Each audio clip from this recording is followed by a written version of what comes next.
அந்த அடிப்படையில நான் கேட்பேன, சுற்றறிக்கையினுடைய சாராம்சத்தை கேட்பேன். நீங்க சொல்றதுக்கு ரெடியா இருக்கணும். சரியானே?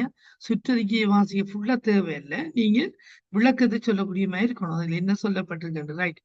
இப்போ பாடசாலையில ஒழுக்கம் பேணுதல்ன்றது என்ன? அதுதான் நாங்க இப்ப அடுத்ததா பார்க்க போறோம். பாடசாலையில ஒழுக்கம் பேணுறதுன்றது பாடசாலையில ஒழுக்கம் பேணுவது என்பது சரியா? ரைட். குறித்து பாடசாலை கலாச்சாரத்தினால் ஏற்றுக்கொள்ளப்பட்ட பாடசாலை மற்றும் பாடசாலையினுடைய கலாச்சாரத்தினால் ஏற்றுக்கொள்ளப்பட்டுள்ள மாணவர்கள் மற்றும் மூத்தோரின் கல்வி மற்றும் கல்வி சாரா பணியாட்குழு உறுப்பினர்கள் மற்றும் பெற்றோர். நீங்க விளங்காட்டி கேட்கலாம் என்னட்ட. இதுல பொருள் கோடல் மயக்கமா இருக்கும், தெளிவில்லாம இருந்து நீங்க கேட்கலாம். சரிதானே? நடத்தைகள் தங்கு தடையின்றி முன்னெடுப்பதற்காக அமல்படுத்தப்பட்டுள்ள பாடசாலையின் சட்டக்கோவைக்கு இணங்கி ஒழுகுவதாகும். பாடசாலையுடைய ஒழுக்கம்ன்றதுக்கு நல்ல டெபினிஷன் இங்க கொடுக்கப்படுகிறது. படிவு விளங்குதா? பாடசாலை மற்றும் அதனுடைய சமூக கலாச்சாரம். பாடசாலை அமைஞ்சுள்ள சொசைட்டியினுடைய கல்ச்சர் சில இருக்கும், எழுதப்படாத சட்டங்கள் இருக்கும். அவற்றினால் ஏற்றுக்கொள்ளப்பட்டுள்ள மாணவர்கள், அவற்றினால் ஏற்றுக்கொள்ளப்பட்டுள்ள விடயங்களை மட்டும் மாணவர்கள் மற்றும் மூத்தோரின் நடத்தைகளை தங்கு தடையின்றி முன்னெடுப்பதற்காக அமல்படுத்தப்பட்டுள்ள பாடசாலையின் கோவைக்கு இணங்கி ஒழுகுவதாகும். பாடசாலையில இப்ப என்ன செய்யணும்? நாங்க முதல்ல டிசிப்ளினரி ஆக்ட் உண்ட சட்ட கோவை உண்டு நாங்க என்ன செய்யணும்? தயார்படுத்தி எடுக்க வேணும். கேமிலஸ் விளங்குதா? கேமிலஸ் பால் கேமிலஸ். ஆகவே அந்த நாங்க ஏற்கனவே அனுமதி பெற்ற ஒரு பாடசாலை ஒழுக்க கோவை ஒன்று நாங்க வச்சுக்கணும். சில அதிபர்கள் அவதிப்படுறாங்க. என்னண்டு ஒரு மாணவன் ஒரு ஒரு ஒரு ஒரு ஏஎல் படிக்கிற மாணவன் வந்து ட்ரிங்க் பண்ணிட்டு வந்து ஸ்கூல்ல வந்து என்ன செய்யறான்? ஜன்னல் எல்லாம் உடைக்கிறான். அப்ப ஏனைய பெற்றார்கள் வந்து குழம்புறாங்க. இந்த படியம் பள்ளிக்கூடத்துக்கு வந்து நாங்க வர மாட்டோம், எங்கட பிள்ளைகளை அனுப்ப மாட்டோம். அப்ப என்ன செய்யற அதிபர்கிட்ட உண்டுமே ஒரு ஆக்ஷன் எடுக்கிறான் போகுது. ஏனது பாடசாலையில் ஒழுக்க கோவன்ற உண்டு இல்லை. அப்ப ஒழுக்க கோவியம் முதல் அங்கீகாரம் எடுத்து அனுமதி பெற்று விலையை கழிப்பட அனுமதி பெற்று வைத்திருந்தால் அதற்கு அமைவாக பாடசாலை என்ன செய்யலாம்? அவருக்கு தண்டனையை வழங்கலாம். தண்டனைன்றது கோர்பரேட் பனிஷ்மெண்ட் இல்லை, நிறைய விஷயங்கள் இருக்குது, பார்க்கலாம். அதுல இதுலயும் சொல்லுவாங்க. ஆகவே அங்க இருக்கக்கூடிய சட்டக்கோவைக்கு அமைவாக ஒழுக்கக்கோவைக்கு அமைவாக இணங்கி ஒழுகுவதுதான் பாடசாலை ஒழுக்கம். ஆனா அது ஏற்றுக்கொள்ளப்பட்டுள்ள பாடசாலை கலாச்சாரத்தாலையும் ஏற்றுக்கொள்ளப்பட்டுள்ளதாக இருக்க வேண்டும். சரிதானே? இதற்கமைய பாடசாலைகளில் ஒழுக்கம் பேணுகையில் இதில் தாக்கம் செலுத்தக்கூடிய விடயங்கள் குறித்து பல்வேறுபட்ட தரப்பினர் கீழ் குறிப்பிடப்படும் கருத்துக்களை முன்வைத்துள்ளார்கள்.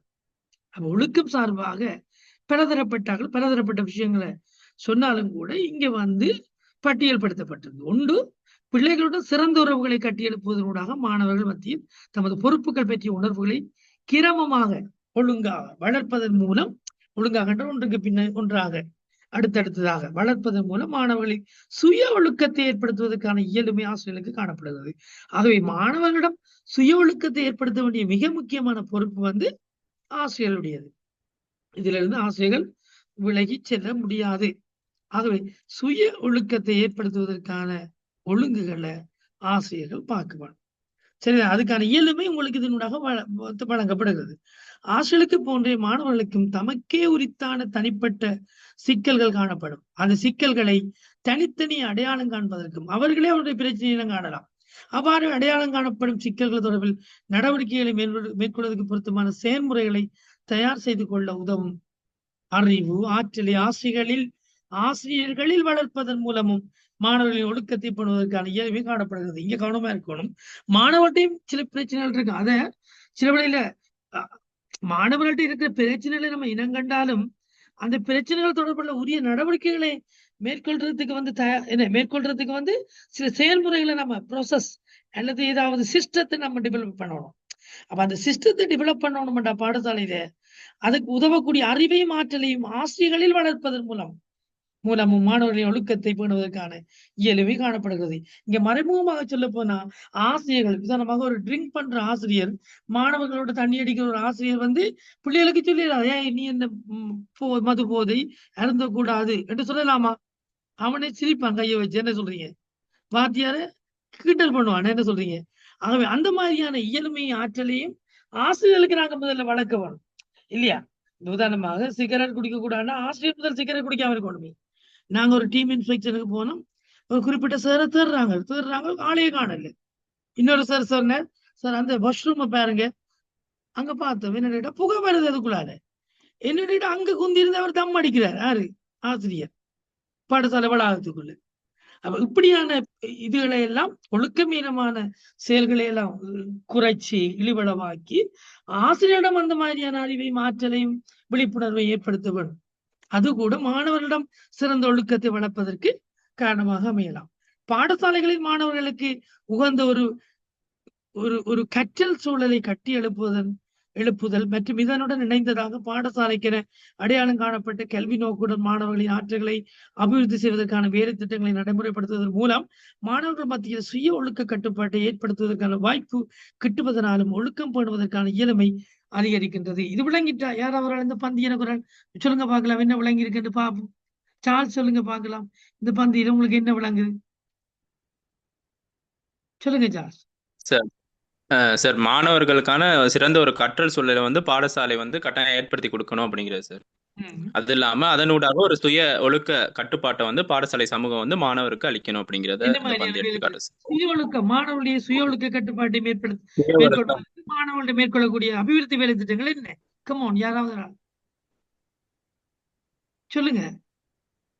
பிரியா சொல்லுங்க. பிரியா சார் சொல்லுங்க. பிரியா. ஓ மாணவர்களுடைய ஆற்றல்களையும் சொல்றாங்க ஆற்றல்கள் அபிவிருத்தி செய்வது. அதுக்கு என்ன செய்யலாம்? என்ன வேலை திட்டம் செய்யலாம்? அதான் நான் கேட்கிறேன்.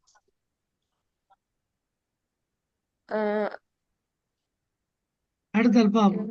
ஓகே, சுய ஒழுக்க கோவை ஒன்று உருவாக்கலாம் சார். இல்ல இல்ல இல்ல ஆற்றல்களுக்கு அது வராது சார். ரைட். அடுத்தால் ராகேஷ். Sports meet. சரி, வேற போட்டி நிகழ்வுகளை நடத்துதல். களப்பயணங்கள். பிரியா மிஸ், நீங்க கேஸ் ஸ்டடிக்கு எப்படி சொதப்ப கூடாது, டைரக்ட் ஆன்சர் பண்ணணும். சரியாம்மா? என்னென்று ஆக்டிவிட்டி சொல்லணும். நீங்க நீங்க உங்களுக்கு நிறைய விஷயங்கள் உங்கள்ட்ட இருக்குது, அது சொல்லணும். அதை டைரக்டா சொல்லணும். கமல், யாராவது வேற யாராவது?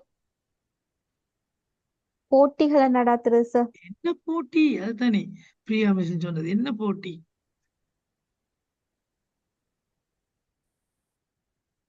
கிருஷ்ணா, என்ன போட்டி? சித்திர கண்காட்சி நடாத்துறது, மாணவர்களுக்கு சுய ஒழுக்கத்துக்கு அம்மா. அதை விட மிகச்சிறந்த வேலை திட்டங்கள் என்ன தெரியுமா? சுய ஒழுக்கத்தை வளர்க்கறதுக்கு மாணவர்களுடைய ஆற்றல்களை விருத்தி செய்யணும்ன்றது வந்து ஒரு ஸ்கவுட்ல என்னது ஸ்கவுட் சாரணிய கழகத்துல வந்து சாரணியத்துல வந்து மாணவர்கள் இணைத்துக் கொண்டு அதுக்கான ஒழுக்க கோவைகள், சுகாதார கழகங்கள், மற்றது வந்து சென்ட் ஜோன்ஸ் ஆம்புலன்ஸ் கேடேட், இந்த மாதிரியான தலைமைத்துவ திறன்கள் வளர்க்கக்கூடிய. உதாரணமாக நேரத்துக்கு வரணும் என்று சொல்லிக் கொடுக்கிறோம். அவன் அந்த ஸ்கவுட்ல இருக்கிற பொய் பேசக்கூடாது, பொய் சகோதரராக மற்றவரையும் நேசிக்க வேண்டும் என்றால் அந்த மாதிரியான சுய ஒழுக்கங்கள் தங்கட பாட்டுல வளர்ந்துடும். இது இல்லாண்டா இதுகள் இந்த மாதிரியான வேலை திட்டங்களை நீங்க டைரக்டா சொல்லக்கூடிய ஆக்கலாம் இருக்க வேணும். Right, okay. சமகாலத்தில் பாடசாலைகள் ஒழுக்கத்தை பண்ணுவதற்கு பாடசாலையால் பலவிதமான நடைமுறைகள் கடைபிடிக்கப்படுகின்றன. கல்வி அமைச்சினால் உடல் ரீதியான தண்டனை வழங்கப்படுவது தடை செய்யப்பட்டிருந்தாலும்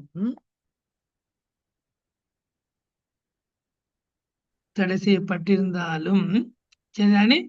ஹலோ, கதைக்கிற விலங்குதான். தடை செய்யப்பட்டிருந்தாலும் சில சந்தர்ப்பங்களில் குற்றத்தின் இயல்புக்கு அமைய உடல் ரீதியான தண்டனைகள் வழங்கப்படுவது அவதானிக்கப்பட்டுள்ளது. இதுவும் சரி என்று சொல்லல.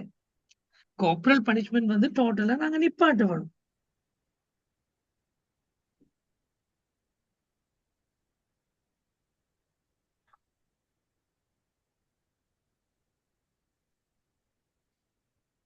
One minute.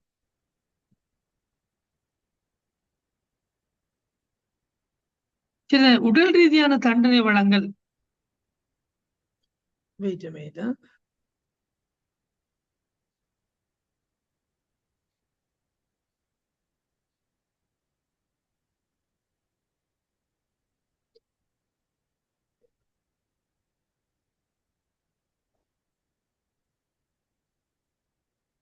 சரி, ஓகே.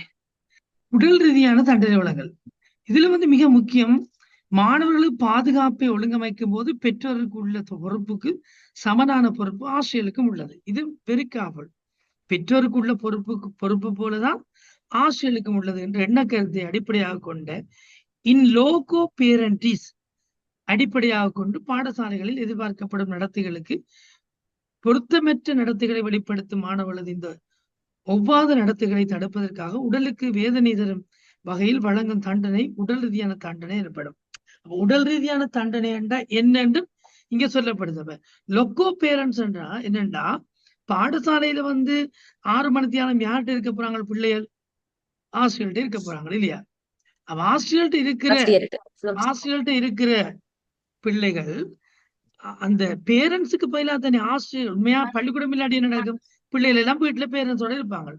என்ன நடக்கும்? பேரண்ட்ஸோட இருப்பாங்க. அப்போ பேரண்ட்ஸோட இருக்கிற நேரத்தை ஆசிரியரோட செலவழிக்கிறபடியா லொகேஷனல் பேரண்ட்ஸ் என்று ஆசிரியர்களை சொல்றது. அது சொல்லி சுருக்கமா லொகேஷனல் என்று சொல்லாம லொகோ பேரண்டிஸ் என்று சொல்றது. ஆகவே அந்த இடம் சார் பெற்றார்கள் என்ற எண்ணக்கரு இங்க வருகிறது. ஆகவே ஆசிரியர்கள் அவ்வளவு நேரமும் மாணவர்களுக்கு பொறுப்பாக இருக்க வேணும். இன் லொகோ பேரண்ட்ஸ், லொகேஷனல் பேரண்ட்ஸ். ஆகவே அங்க பிள்ளைகளுக்கு உடல் ரீதியான தண்டனை வழங்கப்படுவது என்றது பொருத்தமற்றது. வைத்தியர்கள், உள மருத்துவ நிபுணர்கள், மனித செயற்பாட்டாளர்கள் ஆகிய குழுக்களை உடல் ரீதியான தண்டனை வழங்கலை பிள்ளைகளுக்கு உடல் ரீதியான துன்புறுத்தலை ஏற்படுத்தும் வகையில் வழங்கப்படும் ஒரு தண்டனை என தெளிவுபடுத்துகிறார். ஆகவே நம்ம இங்க என்ன பார்க்க வேணும்னு சொன்னா, ரைட், இலங்கையில் கைச்சாத்திடப்பட்டு உறுதிப்படுத்தப்பட்டுள்ள 89ஆம் ஆண்டு ஐக்கிய நாடுகளின் சிறுவர் உரிமைகள் சாசனத்தின்படி சிறுவர் உரிமைகள் தொடர்பிலான சமவாயத்தினுடைய 22 பிரிவின் மூலம் பாடசாலைகளில் ஒழுக்க நிர்வாகத்தை மேற்கொள்கையில் பிள்ளைகளின் மானிட கௌரவத்துக்கு இணங்க, பிள்ளைகளோட மானிட கௌரவம் பாதிக்காத வண்ணம் நாங்க ஒழுக்க நடவடிக்கையில ஒழுக்க நிர்வாகத்தை பேணிக்கொள்ள வேண்டும். இது ஒவ்வொருடைய அதிபருடைய தார்மீக பொறுப்பு, ஆசிரியருடைய தார்மீக பொறுப்பு.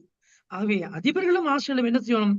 இலங்கை ஒரு ஐநா சபையினுடைய கைச்சாத்திட்ட ஒரு நாடு. அதாவது ஐநா சபையினுடைய சிறுவர் உரிமை சாசனத்துக்கு அமைவாக நாங்களும் ஒழுகுவோம் என்று சொல்லி கைச்சாத்திட்ட ஒரு நாடு உடல் ரீதியான தண்டனைகளை வழங்குவது ஒரு நாளும் வரவேற்க கூடாது. அது மொத்தத்துல பிழை. ஆகவே நம்ம என்ன செய்யணும்? நடத்தைகளை நெறிப்படுத்தும் முகமாக பிள்ளைகளுக்கு வழங்கப்படும் தண்டனைகள் வழியாக எதிர்பார்க்கப்படும் விளைவுகள் எட்டப்பெறவில்லை. இப்போ உடல் ரீதியான தண்டனையை கொடுத்து பிள்ளைகள்ட்ட எந்த மாற்றமும் வரல, வேறு பாதகமான விளைவுகள் தான் இதனால வருது. ஆகவே உடல் ரீதியான தண்டனை வழங்குதல்கள் தொடர்பில் மேற்கொள்ளப்பட்ட ஆய்வுகளில் இருந்து பின்வரும் விஷயங்களை பாதகமான விளைவுகளாக சொல்றாங்க. ஆகவே இந்த விஷயங்களை நான் உங்களுக்கு சொல்றேன், தேவைப்படுற இடங்களை சொல்றேன். ஆகவே நீங்க என்ன செய்யணும் என்று கேட்டா, ஒழுக்காற்று சபை ஒன்று பாடசாலையில நிறுவனம். அதுல அதிபர், பிரதி அதிபர், உதவி அதிபர், ஒழுக்கத்துக்கு பெருமான ஆசிரியர், பிரிவு தலைவர் உள்ளிட்ட ஆசிரியர் குழுவின் உறுப்பினர்கள் உள்ளடங்குமாறு பாடசாலையின் மாணவர் தொகைக்கு அமைவாக ஒழுக்காற்று சபை ஸ்தாபிக்கப்பட வேண்டும். யார் யார் இருக்கணும் ஒழுக்காற்று சபையில? அதிபர் இருக்க வேணும். என்ன? அதிபர் இருக்க வேணும். பிரதி அதிபர் இருக்க வேணும் இல்லையா? பிரதி அதிபர் இருக்க வேணும். அடுத்தது உதவி அதிபர் இருக்க வேணும் இல்லையா? ஒழுக்கத்துக்கு பொறுப்பான ஆசிரியர், பிரிவு தலைவர், எத்தனை செக்ஷன் ஹெட்டும் எத்தனை செக்ஷன் ஹெட்டும் இருக்கலாம். விளங்குதோ? பிரிவு தலைவர் தவிர்ந்த எத்தனை பேர் இருக்கலாம் சொல்லுங்க பார்க்கலாம். 1 2 3 4 சக பிரிவு தலைவர்கள். இப்ப பிரைமரி உண்டு, செகண்டரி உண்டு, சின்ன பள்ளிக்கூடம் வேண்டாம். 4 2 6 பேர் தான் ஒழுக்க குழு. அல்லது நீங்க பெரிய பள்ளிக்கூடங்கள்ல பிரிவு தலைவர்களை செக்ஷன் ஹெட் அதிகமா வச்சிருப்போம். அப்ப நாங்க அதுக்கேற்ற மாதிரி என்ன செய்ய வேணும்?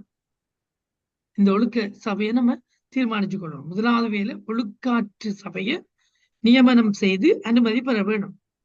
சரிதானே? அடுத்தது மாணவர்களின் பொருத்தமற்ற நடத்தைகளை ஒழுக்காற்று சபையின் பணிகள், பொருத்தமற்ற நடத்தைக்கான ஒழுக்காற்று சபையின் பணி எப்படி இருக்கணும் என்றதை இந்த பேராகிராஃப் சொல்லுது. சரிதானே?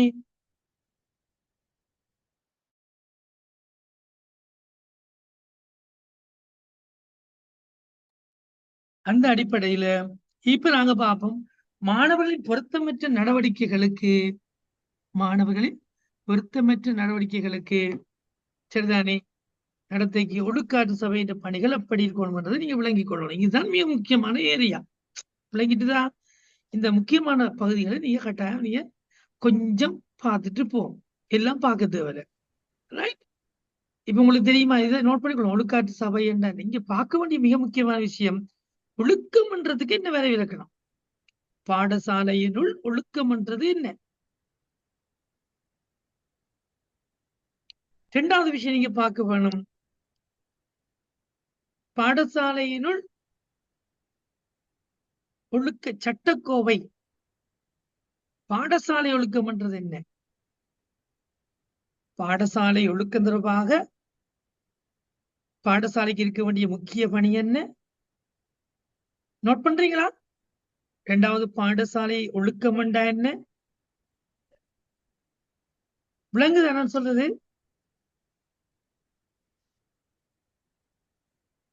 அதுக்கு சத்தமே இல்லை. அடுத்தது, உடல் ரீதியான தண்டனை என்றா என்ன? ஆசிரியர்களுக்கு இருக்க வேண்டிய பொறுப்பு என்ன? அவருடைய வகி பங்கு எப்படி இருக்கும்? Logo parents.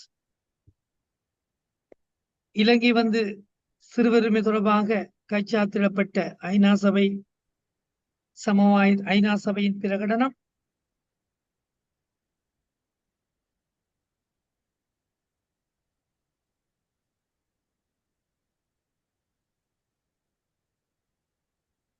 சரி, அடுத்தது, பாடசாலையில் ஏற்றுக்கொள்ளப்பட்ட நடத்தைகளுக்கு ஒவ்வாத நடத்தைகளை பிரதிபலிக்கும் மாணவர்களுக்கு உகந்த சரியான நடத்தைகளை பழக்கப்படுத்திக் கொள்வதற்கு தேவையான நடவடிக்கைகளை மேற்கொள்வதற்காக பாடசாலை ஒழுக்காற்று சபை எப்படி நிறுவப்பட வேண்டும்? யார் யார் இருக்க வேணும்? மாணவர்களின் பொருத்தமற்ற நடத்தைக்கு ஒழுக்காற்று சபையின் பணி எப்படி இருக்க வேணும்? சரி, வாசிங்க. ஒழுக்காற்று சபைக்கு பாடசாலை மேற்கொள்ளப்படும் பல செயற்பாடுகளுக்கிடையே குறிப்பிட்ட மாணவர்களினால் மேற்கொள்ளப்பட்டுள்ள பொருத்தமற்ற நடத்தைகள் தொடர்பில் விசாரணை நடத்த வேணும். என்ன செய்யணும்? ஃபர்ஸ்டுக்கு விசாரணை நடத்த வேணும். அது தொடர்பில் சாட்சிகளை பெற்றுக்கொள்ள வேணும்.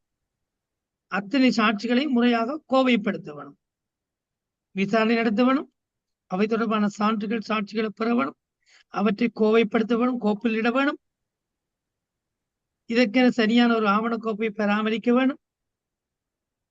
இவ்வாறு பெற்றுக்கொள்ளப்படும் தரவுகளை அடிப்படையாக கொண்டு பாடசாலையினுள் மாணவர்களின் ஒழுக்க கட்டுப்பாடு தொடர்பில் கீழே காட்டப்பட்டுள்ள நடவடிக்கைகளை உங்களால் மேற்கொள்ள முடியும். உடல் ரீதியான தண்டனைகளை வழங்குவதற்கு பதிலாக அதை மட்டும் கொடுக்கக்கூடாது. அது தவிர அதுக்கு பதிலாக பின்வரும் 10 நடவடிக்கைகளை நீங்கள் கடைபிடிக்கலாம். ஒன்று, என்ன செய்யலாம்? பாடசாலையில் உள்ள மாணவர் ஒழுக்கத்தை மீறிய செயற்பாடுகளில் ஈடுபடுவதற்கான வாய்ப்புகளை குறைப்பதற்காக பாடசாலையினுள் முன்னெடுக்கப்படும் பாடங்களுடன் இணைந்ததான செயற்பாடுகளை சிறப்பான விதத்தில் ஒழுங்கமைக்கணும். மற்றும் மாணவர்கள் புரியும் நெற்காரியங்களை விசேஷமாக பாராட்டணும். நான் சொல்றபடி இந்த கிட்டத்தட்ட பாடசாலைக்குள்ளே என்ன செய்யணும்? நீங்க ஒழுக்கத்தை மீறி செயற்பாடுகளில் ஈடுபடுவதற்கான வாய்ப்புகளை குறைக்கிறதுக்கு என்ன செய்யணும்? பாடங்களோட இணைந்ததாக வேறு செயற்பாடுகளை திட்டமிடணும். சொல்ல வேணும், 1 வீக்குக்கு இந்த ட்ரைனிங் நீ எடுக்கணும். பள்ளிக்கூடத்துல ஒழுக்கமற்ற நீங்க செயற்பட்டபடியே இந்த வேலையை நீங்க, வேலைண்டா என்ன? தோட்டத்துக்கு தண்ணி ஊத்துறது இல்லை, விளங்கிட்டா? பூமரத்துக்கு தண்ணி ஊத்துறது இல்லை, பனிஷ்மெண்ட் அது இல்லை. பாடத்தோட இணைந்ததான செயற்பாடுகள். அது மாணவர்கள் அவர்களுடைய நல்ல காரியங்களை செய்த பாராட்டணும். பாடத்தை ஒழுக்க நெறி முறைமை தொடர்பில் அனைவருக்கும் விழிப்புணர்வு ஏற்படுத்த வேணும்.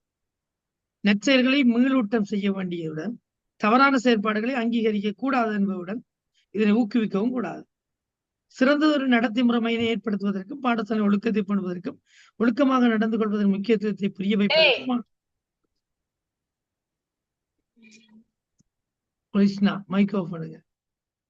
புரிய வைப்பதற்கும் என்ன செய்யணும்? மாணவர்களுக்கு உரிய ஆலோசனை வழிகாட்டுதலை செய்ய வேணும். சுருக்கமாக சொல்ல போனால் நெற்காரியங்கள், அதாவது பாடத்திட்டத்துக்கு பாடங்களுக்கு ஒப்பான செயற்பாடுகளை திட்டமிட்டு நடைமுறைப்படுத்துறது, நல்ல விஷயங்களை பாராட்டுறது, ரைட்? விழிப்புணர்வு, ஒழுக்க முறைமை தொடர்பில் அனைவருக்கும் விழிப்புணர்வு ஏற்படுத்துறது, உரிய ஆலோசனை வழிகாட்டல் வழங்குறது, மாணவர்கள் மாணவிகள் தவறிழைத்துள்ள ஒரு சந்தர்ப்பத்தில் அவள் புரிந்துள்ள தவறை புரிய வைக்கிறது.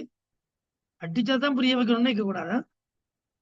கடுமையான ஒழுக்கத்துக்கு மாறான செயற்பாடுகளை மேற்கொண்டுள்ள சந்தர்ப்பங்களிலும் உடல் ரீதியான தண்டனைகளை வழங்குவதற்கு பதிலாக கட்டத்து வரைக்கும் அடிக்கக்கூடாது.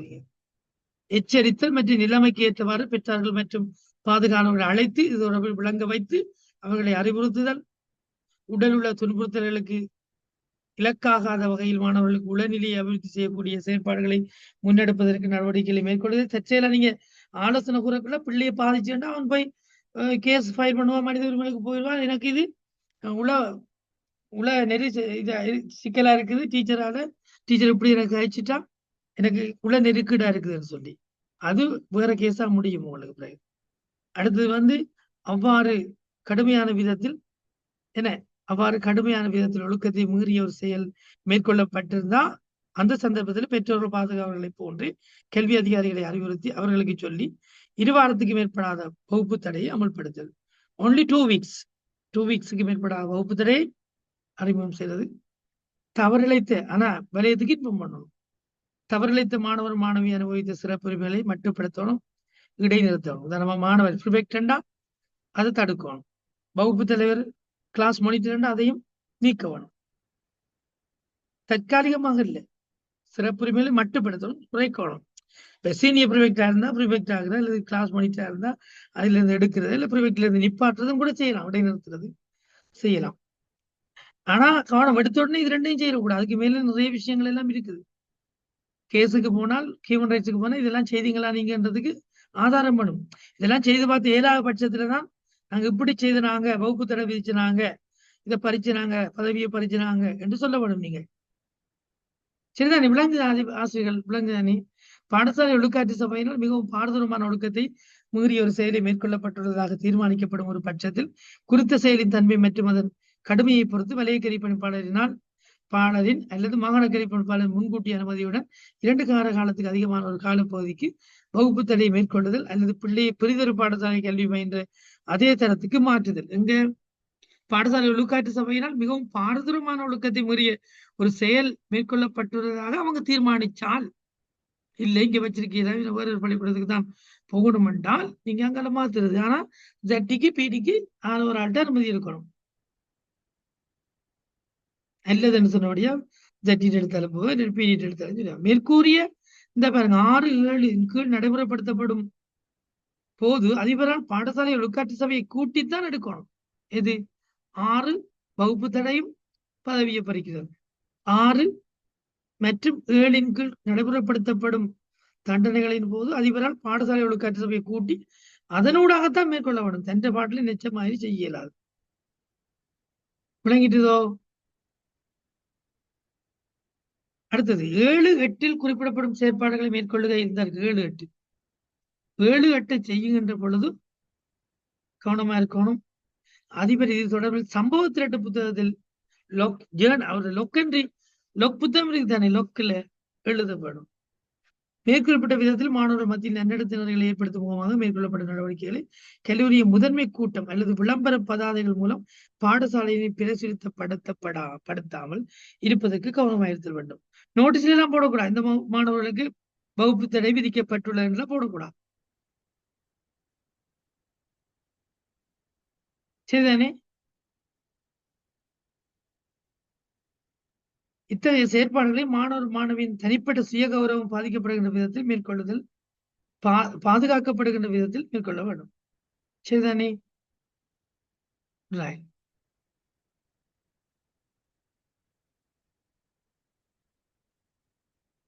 நீங்க பாடசாலை ஒழுக்கத்தை பெறும் முகமாக வேணும். மாணவனை தண்டிக்கும் பட்சத்தில் கீழே காட்டப்பட்டுள்ள சட்ட நடவடிக்கைகளுக்கு முகம் கொடுக்க வேண்டி வரும். கவனமா இருக்கலாம்.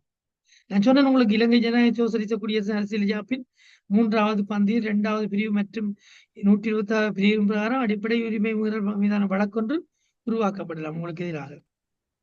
சரிதானே? ரைட். இதெல்லாம் கவனமா இருக்கணும். ரைட். மிக முக்கியமான விஷயங்களை நாங்க இந்த சுற்றறிக்கையில பார்த்தபடியால் இதை நாங்கள் நிப்பாட்டலாம். சரியோ? என்ன இப்ப நாங்கள் என்ன பார்க்கிறோம்? கமோன், யாராவது நாங்கள் என்ன பார்க்கிறோம் யாருக்காவது நினைவு இருக்குதா? மாணவர்களின் ஒழுக்கம் தொடர்பாக பார்த்து 12/2016 சுற்றறிக்கை சார். Very good. ரைட். அடுத்தது நாங்கள் என்ன பார்க்க போறோம்? ஆசிரியர் ஒழுக்கம். ஆசிரியர் ஒழுக்கம் தொடர்பாக உங்களுக்கு தெரியும், எனக்கு பேருக்கு நிறைய அங்க அதுக்கும் நாங்கள் 37/2012 நினைக்கிறோம் சுற்றறிக்கை கொண்டு இருக்குது. எஸ், அது 37/2012 சுற்றறிக்கை. ரைட். 2012 37ஆம் இலக்க சுற்றறிக்கையின்படி ஆசிரியர்கள் இந்த பாடசாலையில ஆசிரியர் ஒழுக்கமும் இல்லை, மாணவர் ஒழுக்கமும் இல்லை. ஓமா இல்லையா? ஏற்றுக்கொள்றீங்களா? என்ன சொல்றீங்க? ஏற்றுக்கொள்றீங்களா?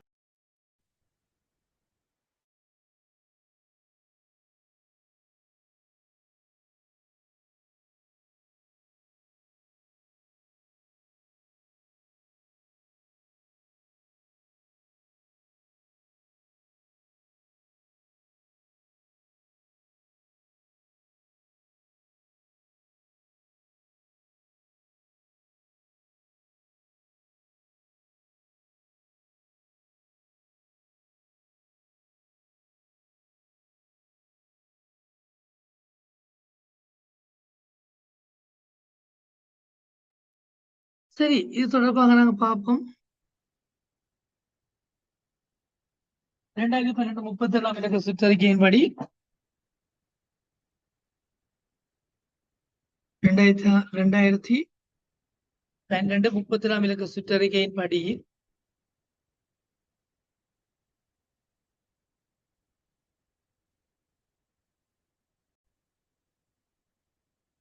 ரெண்டாயிரத்தி 37 சுற்றறிக்கைப்படி ஆசிரியர் ஒழுக்க விழுமியம் மிக்க செயற்பாடுகள் தொடர்பாக எங்களுக்கு சுற்றறிக்கை ஒன்று இருக்குது.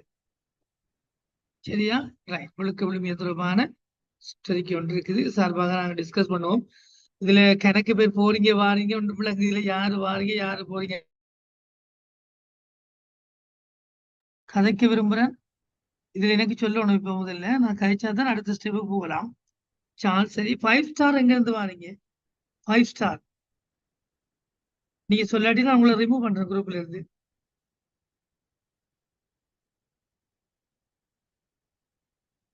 சொல்லுங்க, 5 ஸ்டார் யாரு?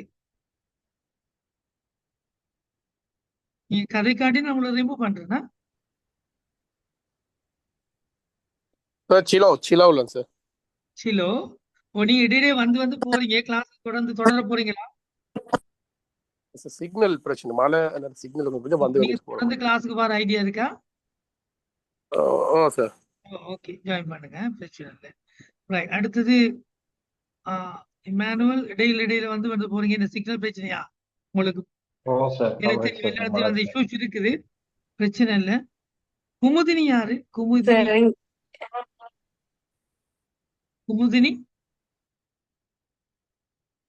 எங்க இருந்து? சார் நான் ரத்னபுரம் சார். ரத்னபுரம். நீங்க இடையிடையே வாரீங்க, இடையிடையே போறீங்க. சார் இங்க கணக்க மழை பெய்யுது சார். அப்படியா? ரைட். ஓகே. அநேகமாக சார் இங்கேயும் அப்படித்தான் சார் இருக்கு. கவரேஜ் கொஞ்சம் இஷ்யூவா தான் இருக்கு. போய் ரைட். இந்த நாட்கள் கொஞ்சம் சிக்கலா இருக்கும். சரியா வரும் நினைக்கிறேன். ரைட். ஓகே. கொஞ்சம் இயல்பான வேற ஸ்டேபிளான ஒரு இடத்துல இருக்க பாருங்க. என்ன சிவமலர் எங்க இருந்து ஜாயின் பண்றீங்க? Sir Nuwara Eliya district Hatton zone sir. Okay okay சரி, தேங்க்யூ. சரி, நாங்க பார்ப்போம் தொடர்ந்து. சரி, இப்ப நாங்க ஆசிரியர் இதை சுருக்கமா பார்ப்போம். இந்த தலைப்புகளை 7 விஷயங்கள் மட்டும்தான் சொல்லப்படுது ஆசிரியரின் விழுமியம். ஏனென்றா நாங்க இந்த தெல்தனிய வித்தியாலயத்துல மாணவருடைய ஒழுக்கங்களும் ஆசிரியர் ஒழுக்கங்களும் கடும் பிரச்சனையா இருக்கு. இது போன்று அநேகமான சம்பவ கற்கைகள்ல நீங்க எங்கேயாவது மாணவர் கட்டாயமா உங்களுக்கு கேஸ் ஸ்டடியில ஏதாவது ஒரு பேராகிராஃப் ஒரு பந்தி வரும், மாணவருடைய ஒழுக்க தொடர்பானது, ஆசிரியருடைய ஒழுக்க தொடர்பானது. சரிதான்? நீ அந்த நேரம் இந்த சுற்றறிக்கையெல்லாம் போட்டு நீங்க விடையளிக்கணும்ன்றதெல்லாம் இல்லை. ஆனா நீங்க சுற்றறிக்கை இலக்கம் எல்லாம் மறந்தாலும் பரவாயில்ல, விஷயத்தை சரியாடி நீங்கட்டா சரி. இந்த பாருங்க, லோக்கோ பேரண்ட்ஸ், ஆசிரியர்கள் என்பவர்கள் மாணவர்களின் இடம் சார் பெற்றோர்கள், லொகேஷனல் பேரண்ட்ஸ் என்று சட்ட ரீதியான யோசனைகளுக்கு அமைய நீங்க எங்கேயாவது நீங்க கோர்ட்ஸுகளுக்கு போனீங்கன்னு கேட்டால், மாட்டுப்பட்டீங்கன்னு கேட்டால், உங்களுக்கு எதிராக ஏதாவது வழக்குகள் தொடரப்பட்டால், ஒரு ஆசிரியர் வகுப்பறைகள் 2 மாணவர்கள் சண்டை பிடிக்கிறாங்க. நீங்க உங்களோட பாட்டுல வேற ஏதோ ஒரு வேலையை செய்து கொண்டு இருக்கீங்க. பேப்பர் திருத்துறீங்கன்னு வைங்களேன், பாசிட்டிவா கதைப்போமே. அல்லது போன் பார்த்து கொண்டிருக்கீங்கன்னு வைப்போமே. 2 பேர் அடிபடிப்பட்டு மண்டை உடைச்சிட்டாங்க என்றால் என்ன நடக்கும்? அடிச்சவன் பெற்றார் தான் முதலாவது உங்களுக்கு எதிராக வந்து நிற்பா, தண்டை பிள்ளையை காப்பாத்துறதுக்காக. அந்த நேரம் இது ஒரு சட்ட ரீதியான ஒரு பிரச்சனையாக மாறுமா இருந்தால் ஆசிரியருக்கு தான் தண்டனை வழங்கப்படும். ஏனென்றால் நீங்க இடம்சார் பெற்றோர், இது சொல்லப்படுது. இலங்கையில அப்படி ஒரு சட்டம் இருக்கு, மறக்க கூடாது நீங்க. ஆகவே ஆசிரியர்களின் விழுமியம் வேண்டாம் ஒழுக்கம் என மற்றும் செயற்பாடுகள் தொடர்பான ஒழுக்க விழுமிய முறைமை மற்றும் பொது சட்ட தொகுப்பு இங்கே சொல்லப்படுகிறது. இதுல 7 விடயங்கள் சொல்லப்படுகிறது. ஒன்று, ஆசிரியர். முதலாவது பார்ப்போம், ஆசிரியர் என்று கருதப்படுபவர் யார்? வேலை விலக்கணத்தை பார்ப்போமே. ஆசிரியர் என்பவன் யார்? மாணவர்களின் கல்வி தொடர்பான பொறுப்புகள் கொண்ட ரெஸ்பான்சிபிலிட்டி ஆங்கிலத்தில் சொல்ல போனார் பாடசாலை ஆசிரியர்கள் மற்றும் கல்வித்துறையில் உள்ள கல்விசார் உத்தியோகர்களே ஆவார். அவங்க எல்லாருமே ஆசிரியர்கள் சொல்லப்படுவாங்க. அகாடமிக் ஸ்டாஃப், அது செக்ஷன் ஹெட்டா இருக்கலாம், டிப்யூட்டி பிரின்சிபலா இருக்கலாம், அசிஸ்டன்ட் பிரின்சிபலா இருக்கலாம், பிரின்சிபல். அவங்க அந்த கல்விசார் உத்தியோகத்தில் அல்லது ஏடியா இருக்கலாம், ஐஎஸ்ஏயா இருக்கலாம், டிடியா இருக்கலாம், ஊவர் எல்லாருமே அகாடமிக் ஸ்டாஃப். அந்த அகாடமிக் ஸ்டாஃபும் டீச்சர்ஸும் கல்வித்துறையில் உள்ள கல்விசார் உத்தியோகத்தில் நாங்களும் தான். பாடசாலையில் உள்ள ஆசிரியர்கள் எல்லாரும் தான் ஆசிரியர் என்று கருதப்படுவோர், மறக்கக்கூடாது. ஆகவே ஒழுக்க விழுமிய கொண்ட செயற்பாடுகள் தொடர்பில் விழுமிய முறைமையாக அறிமுகப்படுத்தப்படுவது தமக்காக விதிக்கப்பட வேண்டிய நேர்மை, தமக்காக விதிக்கப்பட வேண்டிய நேர்மை, பொறுப்பு, முன்மாதிரி. இதில் நோட் பண்ணிக்கொள்ளுங்க சொற்களை. சேக்குலர் எடுக்கலாம், பிரச்சனை இல்லை, நானும் போட்டு விடலாம், ஒரு இஷ்யூவும் இல்லை. நேர்மை நோட் பண்ணணும், பொறுப்பு, முன்மாதிரி, சமூக பொறுப்பு போன்ற நபர்கள் ரீதியிலான ஆசிரியர்களின் சமூகம் எதிர்பார்க்கும் சிந்தனை, பொறுப்புகள், பழக்க வழக்கங்களாகும். இதுதான் ஒழுக்க விழுமியம் கொண்ட செயற்பாடுகள் என்று சொல்லப்படுவதற்கு விளக்கம். ஆசிரியர் என்றா ஆறு, ஒழுக்க விழுமியம் கொண்ட செயற்பாடு என்றா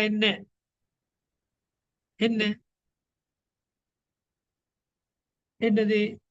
ஒருவர், இந்த ஆசிரியர்கள் ஒருவர் என்ற ஆசிரியர்கள் யாரு? பாடசாலையினுடைய மாணவர்களின் கல்வி தொடர்பான பொறுப்புகள் கொண்ட ஆசிரியர்கள் மற்றும் கல்வித்துறையில் உள்ள கல்விசார் உத்தியோகத்தர்கள் எல்லாருமே ஆசிரியர்கள் தான். ஆகவே இதுல இருக்கக்கூடிய தமக்காக விதிக்கப்பட வேண்டிய நேர்மை, நம்ம நேர்மையா இருக்கணும், நம்ம கவனமா இருக்கணும். பொறுப்பு, முன்மாதிரின்னா என்னது? மொடர்ன் இல்ல, மொடல். சமூக பொறுப்பு, சோசியல் ரெஸ்பான்சிபிலிட்டி, நபர்கள் ரீதியிலான ஆசிரியர்களின் சமூகம் எதிர்பார்ப்பு, பொறுப்புகள், பழக்க வழக்கங்கள், இதுகள் எல்லாம் தான் விழுமியம் கொண்ட செயற்பாடு. சட்ட முறைமை என்று இங்க சொல்றது சகல ஆசிரியர்களினாலும் கட்டாயமாக பின்பற்ற வேண்டிய சட்ட கோட்பாடு. கேட்டுக்கொள்ளுங்க, நான் தலையங்கத்துக்கு விளக்கம் தான். தலையங்கம் என்னது? ஆசிரியர்களின் விழுமியமிக்க செயற்பாடுகள் தொடர்பான ஒழுக்க விழுமிய முறைமை மற்றும் பொது சட்ட தொகுப்பு. முதல் ஆசிரியர் என்னென்று விளக்கம் தந்தான், பிறகு விழுமியமிக்க செயற்பாடுகளுக்கும் ஒழுக்க விழுமிய முறைமைக்கு விளக்கம் தந்தான். இப்ப சட்ட தொகுப்புக்கு நான் விளக்கம் தந்திருக்கேன். விளங்குதோ? சட்ட தொகுப்புக்கு விளக்கம் தந்திருக்கேன். முதலாவது என்னதுக்கு தந்தான் விளக்கம்? ஆசிரியர் யார்? இரண்டாவது என்ன? ஒழுக்க விழுமியம் கொண்ட செயற்பாடுகள் விழுமிய முறைமை என்று அறிமுகப்படுத்தப்படுவது என்ன? தமக்காக விதிக்கப்பட வேண்டிய நேர்மை, பொறுப்பு, முன்மாதிரி, சமூக பொறுப்பு மற்றும் சமூக எதிர்பார்க்கும் சிந்தனை, பொறுப்புகள், பழக்க வழக்கங்கள். சட்ட முறைமை என்றா என்ன? தலைப்புல அப்படித்தான் இருக்குது. சட்ட தொகுப்பு அல்லது சட்ட முறைமை என்றா என்ன? அனைத்து ஆசிரியர்களும் கட்டாயமாக பின்பற்ற வேண்டிய சட்ட கோட்பாடு. விளங்கிட்டதோ?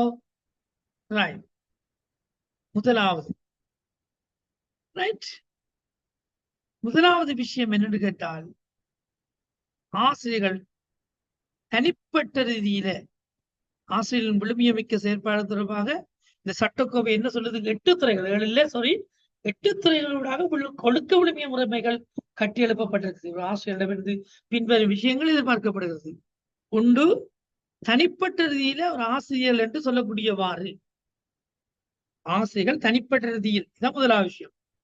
இரண்டாவது என்ன? ஆசிரியர் பெற்றோருக்கு பதிலாக. மூன்றாவது என்ன? அதிபர் ஆசிரியர் அறிவு வழங்குபவர், திறமை மற்றும் சிறந்த மனப்பாங்கு விருத்தியாளராக. நாலாவது என்ன? ஆசிரியர் ஆக்கத்திறன் மிக்கவராக மற்றும் வழிகாட்டுநராக, வழிகாட்டுனர் மற்றும் ஆலோசகராக. ஐந்தாவது என்ன? ஆசிரியர் மதிப்பீட்டாளராக. ஆறாவது என்ன? ஆசிரியர் தொழிற்சார் உத்தியோகத்தராக. ஏழாவது என்ன? ஆசிரியர் முகாமைத்துவத்தின் பொறுப்பாளராக. எட்டாவது என்ன? சமூக மற்றும் தேசத்தின் முன்னோடியாக. இந்த 8 விஷயங்களையும் இந்த சட்ட தொகுப்பு சொல்லுது. இந்த 8க்குள்ளேயும் போய் பார்க்கக்கூட ஒரு ஆசிரியருக்கு இவ்வளவு பொறுப்புகளும் கடமைகளும் இருக்கிறது பயம் பெறணும். முதலாவது ஒவ்வொரு ஆசிரியர்களும் இதை சரியாக விளங்கி வாசிக்க வேணும். ஏன் பயம் பெறணும்னு சொல்றார்? இதெல்லாம் விளங்காமல் இருக்குதான் நம்ம தெரியுறோம். கணக்கு பேர் தெரியுறாங்க பள்ளிக்கூடத்துல. கணக்கு பேருக்கு இதை பற்றி எந்த விளக்கமும் இல்லை. சரிதானே? அப்ப முதலாவது விஷயத்தை நாங்க இப்ப பாப்போமா வேணாமா? நீங்க பார்த்துக் கொள்வீங்களா?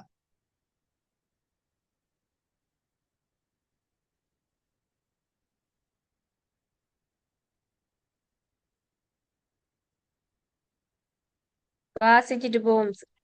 லேசா பாக்குறேன். ஆசிரியர் தனிப்பட்ட ரீதியில தேக ஆரோக்கியம் கொண்டவராக இருக்கணும். இருப்பதற்கு தேவையான ஒழுங்குகள் பற்றி உடற்பயிற்சி மற்றும் சுத்தத்தை பண்ணணும். சில ஆசிரியர்களுக்கு பக்கத்துல போகவே இல்லாது, அவ்வளவு டேர்ட்டி ஸ்மெல்லா இருக்கு. என்ன அப்ப அவன் ஒரு நல்ல தேக ஆரோக்கியம் கொண்டவராக இருக்கிறதுக்கு என்ன செய்யணும்? இதுகளை கொண்டிருக்க வேணும். சகல சந்தர்ப்பங்களிலும் நாங்க ஒழுக்கம். வாசிக்கவா சார்? ஓ எஸ். யார் வாசிக்க வாசிக்கவா போறீங்க? சார்? யாரு வாசிக்க போறீங்க? நான் வாசிக்கிறேன் சார். யாரம்மா? பிரியா. பிரியா. பிரியா வாசிங்க. ஆம் சார். ஆம் சார். தாம் சிறந்த தேகாரோக்கியம் கொண்டவராக இருப்பதற்கு தேவையான ஒழுங்குகள் பற்றி உடற்பயிற்சி மற்றும் சுத்தத்தை பேணுதல். அப்ப இது என்ன சகல சொல்லுது? சந்தர்ப்ப என்ன சொல்லுது? ஒரு டீச்சர் நல்ல எக்ஸசைஸ், தேகாரோக்கியம், ஒரு நல்ல உடல் ஆரோக்கியம் மிக்கவராக இருக்க வேணும். அப்பதானே அவருக்கு நல்ல உடல் ஆரோக்கியம் இருக்கு இல்லையா?